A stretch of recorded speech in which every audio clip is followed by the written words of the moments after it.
In this video, I'm going to go through a bit about carbon in terms of what makes carbon kind of unique and gives it allows it to have certain properties and form so many different compounds. I'm going to definitely go through a few definitions, and I'm going to show you how to represent organic compounds, carbon-containing compounds, through diagrams. It's a longish video, and there's a fair bit of text, so I wouldn't plan on copying everything down for sure, but anyways, I'll leave you to decide how you handle all the text and diagrams. So here we go. So carbon, as you know, carbon with the symbol C is a very common atom or element. It originates from the Latin term carbra, which means coal. I think we all associate coal with this black carbon-like substance. Well, that's because it is carbon. Very common element, as I said, and common both in the Earth's crust and in the human body. Carbon forms a large number of compounds, a humongous number of compounds, and because it forms so many biological compounds, it's also sometimes referred to as the building block of life. So a lot of organic compounds are biological. Somewhat paradoxically, carbon forms many different compounds indicating a lot of different bonding, but it's relatively unreactive. So by itself, it's not a hyperreactive compound by any means.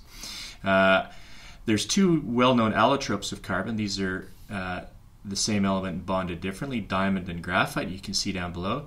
Diamond is the hardest naturally occurring substance known to man, and graphite, which you find in pencils, is on the other hand quite soft, yet both of them are made from carbon, and the differences lie in how the carbon is bonded together. Carbon has an exceptionally high melting point, the highest melting point of any element, 3,500 degrees Celsius, so we're not going to be melting any carbon in the lab.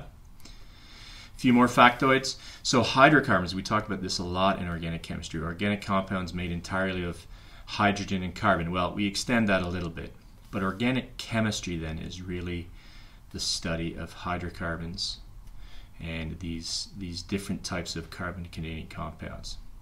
A simple molecule, carbon monoxide, is very toxic. You are all familiar with carbon monoxide. In some places in the world, it's the most common kind of poisoning. And it occurs through incomplete combustion of hydrocarbons, not enough oxygen. And so, again, that's very prevalent in our society, where we burn a lot of hydrocarbons as fuel source. Carbon fiber is a very strong material, and it's used for a lot of new things now, and this is fairly recent within the last sort of 10 years, but certainly like a carbon fiber bicycle is a very strong bicycle from sort of the point of view of whether it's going to bend or break or not. Fossil fuels, methane, crude oil, there's a picture of crude oil, are predominantly made up of hydrocarbons, and again, in our current economy, exceptionally important, and part of the issue with global warming, obviously, our reliance on carbon-containing compounds as a fuel source. And finally, plastics, again, ubiquitous in our society today, are made up of carbon, different types of carbon, called carbon polymers, long chain macromolecules. So Lego, if you've played with Lego, you've played with carbon-containing polymers. So anyways, just a bit of background on carbon. So, on to the definitions. Now, in some ways, carbon's quite unique. So if we look at the periodic table, we can see that carbon has 4 valence electrons. We can draw a Lewis structure for carbon there. So there's carbon. Lewis structure includes the valence electrons. So there's the 4 valence electrons. And so these electrons then are capable of forming bonds with other species. Now, because of the electronegativity in the middle of the pack for carbon, about 2.5, that's sort of middle, and this valence shell configuration, carbon can form multiple bonds with different types of species. So it often forms 4 covalent bonds. They can be in the form of carbon-carbon single bonds, so it forms bonds with itself, leaving other sites to bond other atoms. So that's a carbon-carbon single bond. Well, it can also form a carbon-carbon double bond. That leaves 2 electrons free on each carbon to further bond, or carbon-carbon triple bond. that leaves a single electron. So again, this type of bonding we'll get to in a second, this carbon-carbon bonding, but the fact that it has these 4 valence electrons means there's so many different possible permutations of bonding. And by the way, you don't get carbon-carbon quadruple bonds. So this bonding to itself is known as catenation. So chemical linking of atoms of the same element into chains. And so this is predominant among carbon. There's a few other elements that do this. Oxygen is an example, sulfur is an example, but there's not very many. So this catenation looks like this then. So we can get carbon-carbon chains. And remember, all of these carbons will have free electrons. And you can throw in a carbon-carbon double bond there, and then that's going to dictate how many electrons are still free to bond. But this notion of long chain carbon-containing chains is known as catenation. Aliphatic, organic compounds, carbon-containing compounds, where the carbon atoms are joined in a straight or branched chain, but it's open. So this is a straight chain, and again, electrons free to bond. So that's a straight carbon chain, and it's open.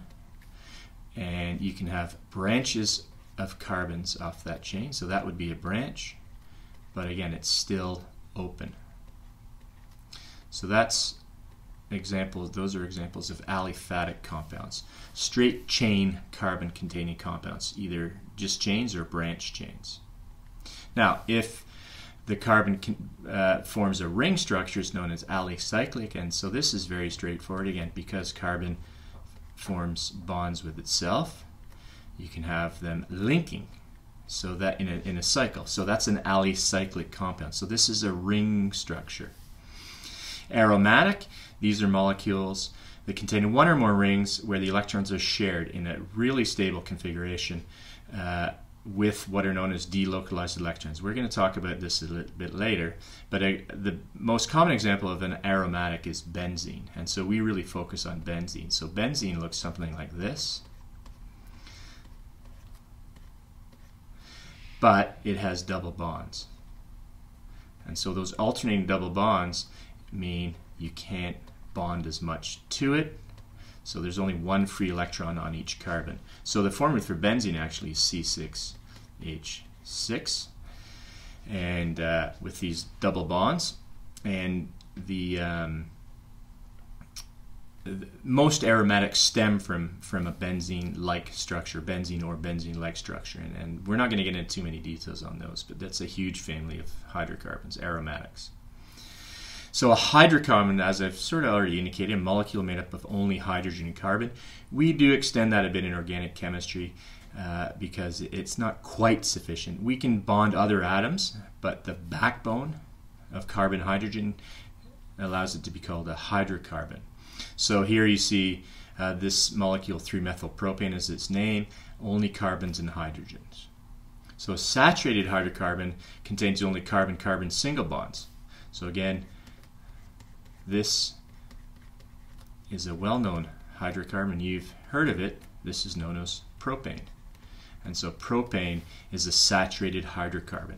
To each carbon is the maximum number of other atoms bonded. So this carbon has a carbon attached to it and 3 other hydrogens. This carbon has 2 carbons attached to it and 2 hydrogens. So all of the bonds are single bonds. Unsaturated hydrocarbons, on the other hand, can have a multiple bond, a double bond, or a triple bond. So in this case, we have this molecule, which is known as propene. And notice this is the bond of interest here that makes it unsaturated. With that double bond, if I broke that double bond, it would end up looking like this. So here's my carbon with the hydrogen. I break that double bond, I free up another electron. And I break the double bond and free up another electron on this carbon. So these 2 carbons now have a free electron associated with them, which means they can further bond. And so it would become saturated if something attached to those electrons. But with this double bond or a triple bond, it's said to be unsaturated. All right, so on to representation by diagram. And this is what you need to practice a bit as we get stuck into it. So a complete structural diagram. These are kind of uncommon, but they show all atoms and all bonds. So bonds are represented as straight lines between atoms, and that could be a double bond as well. So propane, again the example, 3 carbons, each single bonded, 3 hydrogens bonded to each carbon, each with a carbon-carbon single bond. So the straight lines indicate 2 electrons associated with each atom, a covalent bond. But you can have a double bond, and so for a complete structural diagram for propene, as I showed before, there's the carbon backbone. So I have 2 bonds to this carbon, so I'm going to have to attach 2 hydrogens. I have 3 bonds associated with this carbon, so I can only attach a single hydrogen. And I have 3 hydrogens attached here. And so that's the complete structural diagram for propene, an unsaturated hydrocarbon. So complete structure diagram, not very common. You don't have to do those very often. A more common one is something known as a condensed structural diagram. And so how a condensed structural diagram works is we still show the carbon-carbon bonding, so bonds between carbons. These are all single bonds. But then we just show the hydrogens, how many hydrogens are attached, but we shorten it down, so we don't show the carbon-hydrogen bond. So again, propane, and you've already seen propene, but I'll just do it again. So there's the carbon-carbon double bond between propene. 2 hydrogens attached with this carbon, a single hydrogen attached with the middle carbon, and 3 hydrogens with the last carbon. So that's propene as a condensed structural diagram. You see plenty of examples of this to come. Another way to represent organic compounds is something known as a line structural diagram. And a line structural diagram shows the bonds or straight lines between carbon atoms, and that's it. So all we're showing here is the carbon-carbon bonding. And so here's the example, propane, and the important thing to recognize here is, remember, propane has 3 carbons, so what's implied at the end of this line here is a carbon. We don't show it because we're just showing the bond, and so what's implied at the peak here is another carbon, and what's implied here is another carbon. And what is also implied then is all of the associated hydrogens. And so that's why it's important when you draw a line structural diagram that you give the impression of that 3-dimensionality. You have to show the 3-dimensionality between carbon-carbon bonds. You'll learn more about that a bit later. But for the time being, you just have to show that sort of zigzag effect. So we've already seen propene. So propene, if you remember, is 3 carbons long, but there's a carbon-carbon double bond. So how do we show that with a line structural diagram? Well, there's the first carbon, and there's the second carbon, and there's a double bond between those 2 carbons, and then we'd show a line to the carbon 3. So that's the third carbon. So that's the line structure diagram for propene. So line structure diagrams, they're pretty simple, and they only show the atoms when it's an atom of a functional group, like a hydroxyl group or something. But we'll get to that later. Now, the last type of sort of formula or diagram I want to show you is something known as a structural formula. So as it says, the structural formula shows all elements in the compound, but attempts to give some idea of the chemical structure without drawing the structure. And so if we look here, here's CH3, CH2, CH3. And so this structural formula shows the structure. A carbon with 3 hydrogens attached, but that carbon is now bonded to this carbon, and so this looks like this. So there it is, propane, which you've already seen. So CH3 is right there, the CH2, there it is, and the last CH3, there it is at the end. So hopefully you can visualize what propene might look like. This is propene, CH3 with a single C. So again, carbon-carbon, but there's only 1 hydrogen attached. So it must mean between this carbon and this carbon, there is a double bond. And so propene looks like that. Carbon-carbon double bond restricts how many hydrogen you can attach to the carbon, and that shows up in the structural formula. The last one, you may not recognize this, but this is a very common carboxylic acid. So again, there's the structural formula. What would the diagram look like? Well, there's a carbon. It's attached to this carbon. So there's carbon, and that's a single bond because I can attach 3 hydrogens. So there's my 3 hydrogens.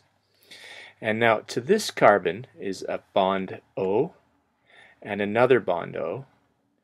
And what it's not showing is that that's a C double bond O, and this hydrogen is actually attached to that oxygen. And so that is known as ethanoic acid. Now you may have heard of it by a common name, acetic acid. And again, we'll look at this further later on, but this structural formula does imply this chemical structure, and that's something you have to try to be able to get used to. Now, last thing I want to talk about is isomers. So isomers, molecular compounds with the same chemical formula but different chemical structure. We're going to talk about isomers a bit later. We're going to talk about another type of isomer, but first, simply, here's an example. So this again is C4H10. This is known as butane, and if I was to draw butane, I'd draw it like this. So there's the representation of butane as a condensed structural diagram. But I can have a different structure if I move one thing around. So I'm going to take this terminal carbon, I'm going to put it as a branch. So I'm going to put it right there. And it still is CH3. This is still CH3. Now this carbon can only bond a single hydrogen. This one can bond 3. But that is quite clearly a different structure. The longest chain is no longer 4 carbons, it's 3. And this is actually known as 2-methyl propane. Butane and 2-methyl propane have the same chemical formula. It's still C4H10, but they quite clearly have a different chemical structure. So those are isomers. And so the larger amount of carbon you have in the chain, the larger numbers of isomers you can have. C4H10, there's only 2. Those are both of them. If I add a few more carbons, C20H42, I have over 350,000 isomers. So a little bit of background about carbon, uniqueness of carbon, the bonding in carbon, and how to represent carbon to containing compounds. And that concludes this video.